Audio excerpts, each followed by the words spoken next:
I pozdravite bili, dobrodošli u novu knjigu na mom kanalu.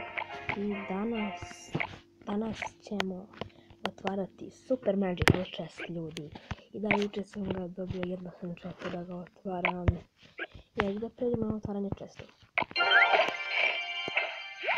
66 golda, 2 gema, 2 arčera, 7 spear goblina. Drugi chest, 65 golda, 2 gema, 1 raketa, 8 goblina. I idemo, ljudi, na Super Magical Chest. 3307 golda, 70 stijela, gardovi, yes, idemo. 15 stara, sad mora da bude rare.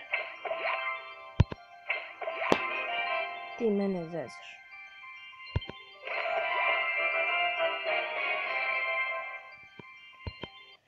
Ljudi, nažalost nismo dobili legendarnu kartu. Jebi ga, ljudi. Baš sam tužan, nadao sam se legendarnoj karti. Idemo na gledanje doktorna.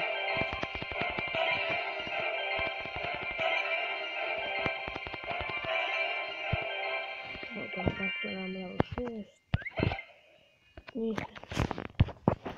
Napišemo post za jece.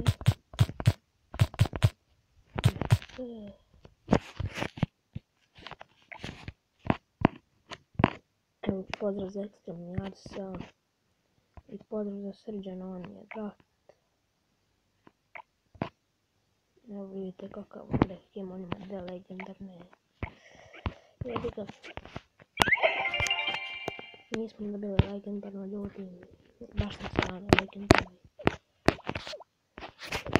I tako, to je bilo za ovaj epizod. Nadam se da vam se svidio klip. Ako vam se svidio, bacite like, share i subscribe. A mi se vidimo u sljedećoj epizodi. Ćao!